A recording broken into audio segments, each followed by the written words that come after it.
नमस्ते दोस्तों, mind maps में आपका स्वागत है। क्या आपने कभी सोचा है कि कुछ लोग जिंदगी में वो हासिल कैसे कर लेते हैं जो बाकियों को असंभव लगता है? क्यों कुछ लोग हर मुश्किल के बावजूद आगे बढ़ते रहते हैं जबकि बाकी लोग वहीं रुक जाते हैं जहां हालात उन्हें गिरा देते हैं? क्या इनके पास कोई जादुई ताकत है या फिर इन्हें अपने अंदर की वो शक्ति मिल गई है जो ज्यादातर लोग ढूंढ ही नहीं पाते? दोस्तों, जिंदगी में इम्पॉसिबल वाली चीजें असल में इम्पॉसिबल नहीं होती। हमारी सोच, हमारे डर और हमारे सीमित विश्वास उन्हें इम्पॉसिबल बना देते हैं।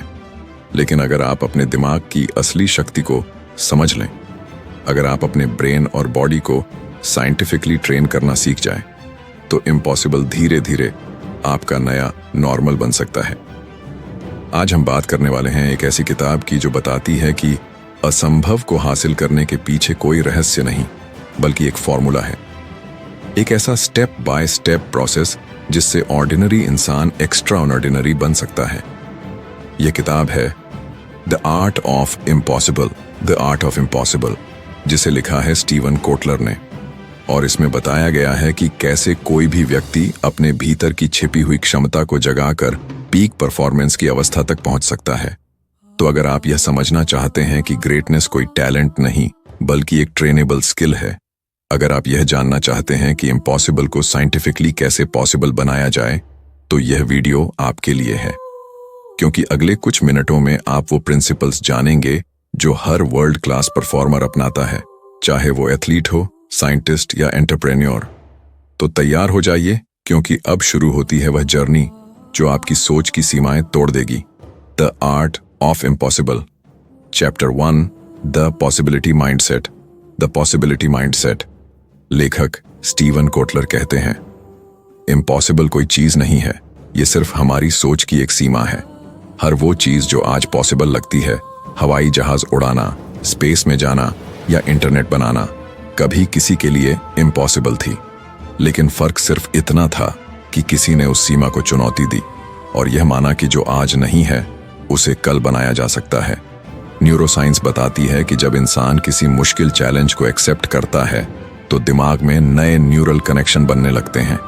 यह प्रक्रिया आपके दिमाग को सर्वाइवल मोड से निकालकर ग्रोथ मोड में ले आती है, जिससे आपकी क्रिएटिविटी, फोकस और कॉन्फिडेंस कई गुना बढ़ जाता है।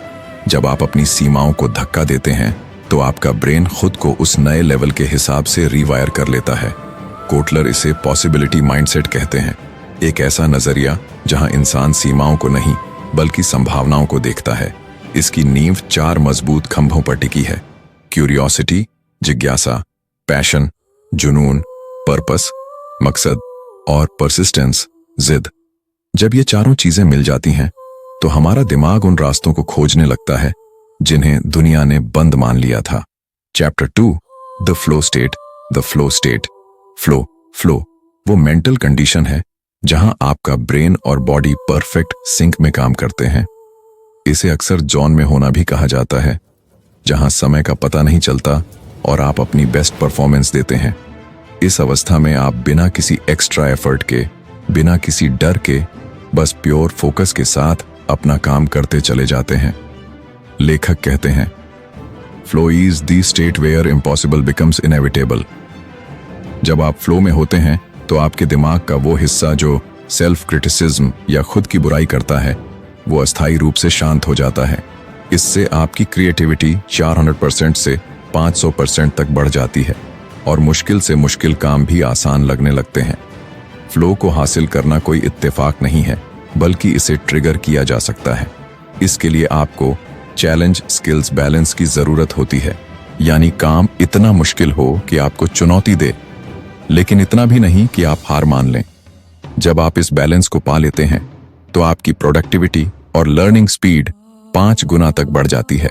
Chapter 3, the motivation code. The motivation code. ज्यादातर लोग सोचते हैं कि मोटिवेशन कोई जादुई चिंगारी है जो कभी कभी आती है, लेकिन सच यह है कि मोटिवेशन एक साइंस है।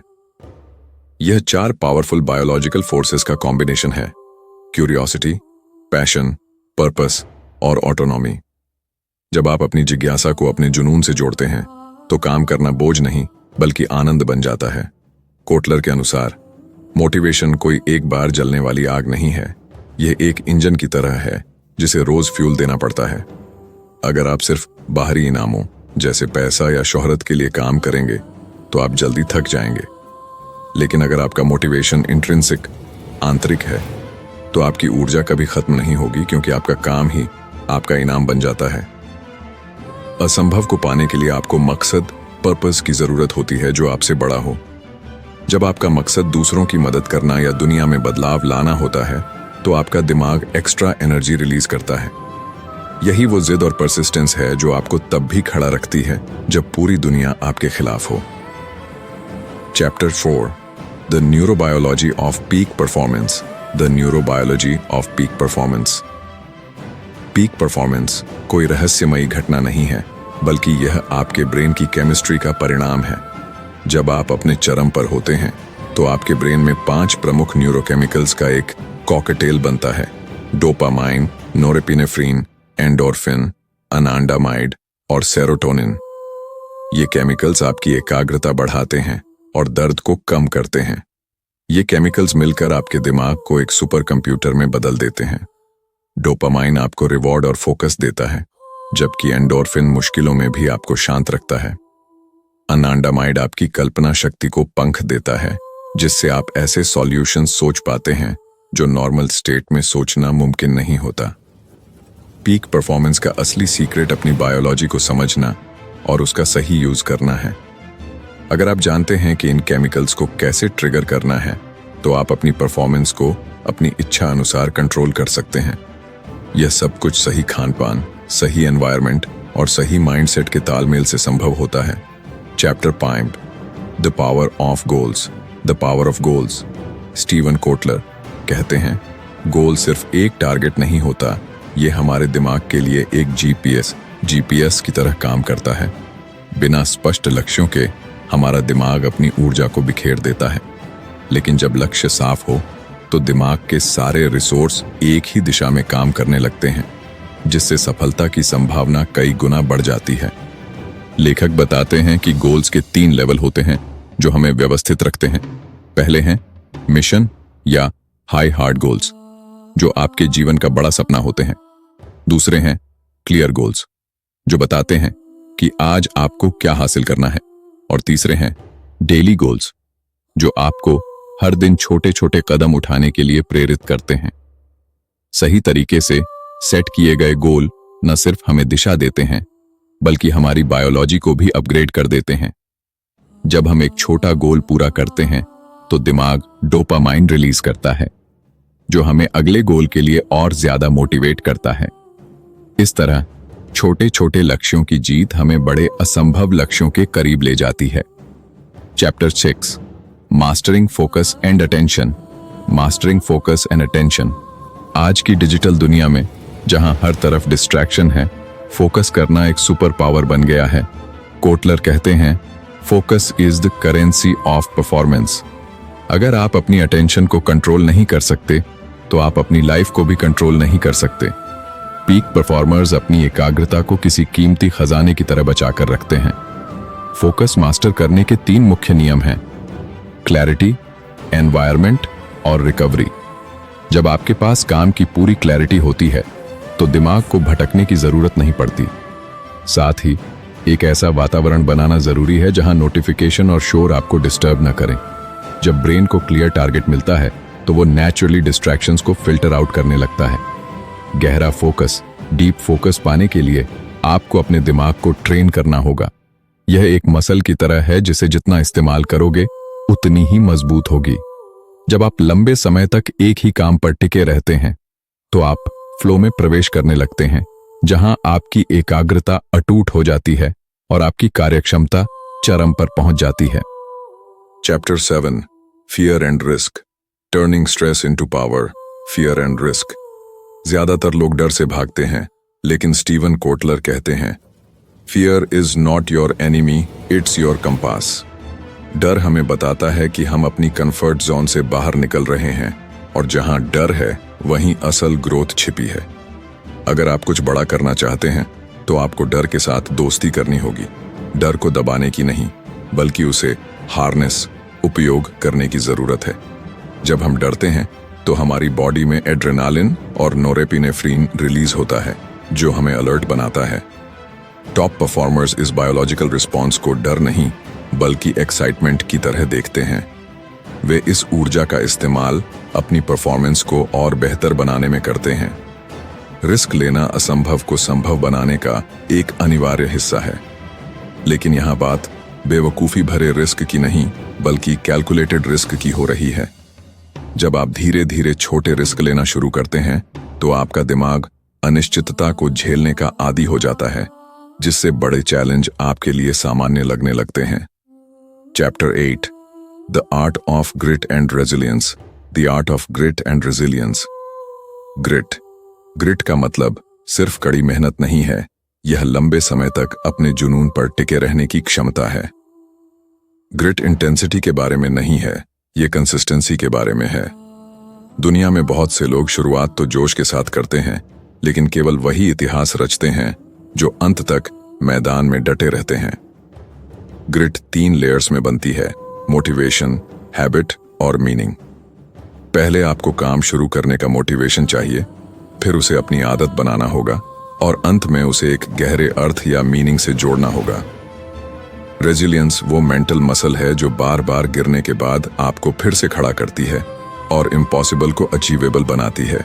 रेजिलियंस पैदा करने के लिए आपको मुश्किलों का स्वागत करना सीखना होगा। जब भी आप किसी असफलता का सामना करते हैं तो उसे एक फीडबैक की तरह लें, न कि फुल स्टॉप की तरह। जैसे जैसे आप कठिन परिस्थितियों से बाहर निकलते हैं, आपकी बाउंस बैक करने की शक्ति बढ़ती जाती है, जो आपको अजेय बना देती है। Chapter 9 the recovery effect. The recovery effect. अक्सर लोग सोचते हैं कि दिन रात काम करना ही सफलता की कुंजी है, लेकिन कोटलर चेतावनी देते हैं, रिकवरी आराम नहीं है, यह अगली जीत की तैयारी है। अगर आप लगातार खुद को पुश करते रहेंगे और ब्रेक नहीं लेंगे तो आपकी बॉडी और माइंड बर्नआउट हो जाएंगे, जिससे आपकी परफॉर्मेंस गिर जाएगी। रिकवरी के 3 मुख्य पिलर्स हैं: क्वालिटी स्लीप, एक्टिव रेस्ट और माइंड रीसेट। गहरी नींद में आपका दिमाग टॉक्सिन साफ करता है और नई जानकारी को स्टोर करता है। एक्टिव रेस्ट का मतलब है ऐसी गतिविधियां करना जो आपको थकाए नहीं बल्कि तरोताजा करें, जैसे प्रकृति में टहलना, हल्का म्यूजिक सुनना या अपनों के साथ समय बिताना। माइंड रीसेट के लिए मेडिटेशन या गहरी सांस लेने की तकनीकें अद्भुत काम करती हैं। ये आपके नर्वस सिस्टम को शांत करती हैं और तनाव को कम करती हैं। याद रखिए, एक थका हुआ दिमाग कभी भी फ्लो में नहीं जा सकता और न ही कुछ असंभव हासिल कर सकता है। इसलिए जितनी मेहनत काम में करते हैं, उतनी ही ईमानदारी रिकवरी में भी दिखाएं। Chapter 10 becoming limitless. Becoming limitless. Limitless या असीमित बनने का मतलब कोई सुपर ह्यूमन या कॉमिक बुक हीरो बनना नहीं है। इसका मतलब है अपने अंदर छिपे उस पोटेंशियल को पूरी तरह एक्टिवेट करना, जिसे हम अक्सर डर और आलस के नीचे दबा देते हैं। कोटलर कहते हैं, एक्सीलेंस कोई एक बार का एक्ट नहीं है, यह आपकी बायोलॉजी को ट्रेन करने की एक आदत है। जब आप पिछले 9 चैप्टर्स के सिद्धांतों mindset, flow, motivation, goal setting और रिकवरी को एक साथ जोड़ देते हैं तो एक क्यूमुलेटिव इफेक्ट पैदा होता है। आप अपनी सीमाओं को खुद तय करना शुरू कर देते हैं। आप पाते हैं कि जिन चीजों को कल तक आप असंभव मानते थे, आज आप उन्हें आसानी से कर पा रहे हैं। लिमिटलेस बनने की जर्नी कभी खत्म नहीं होती। यह लगातार खुद को अपग्रेड करने का प्रोसेस है। हर दिन खुद को थोड़ा और चुनौती देना, अपनी बायोलॉजी का सम्मान करना और अपने लक्ष्यों के प्रति वफादार रहना ही आपको अनस्टॉपेबल बनाता है। जब आप इस फॉर्मूले को अपना लेते हैं तो दुनिया आपके लिए संभावनाओं का एक खुला मैदान बन जाती है।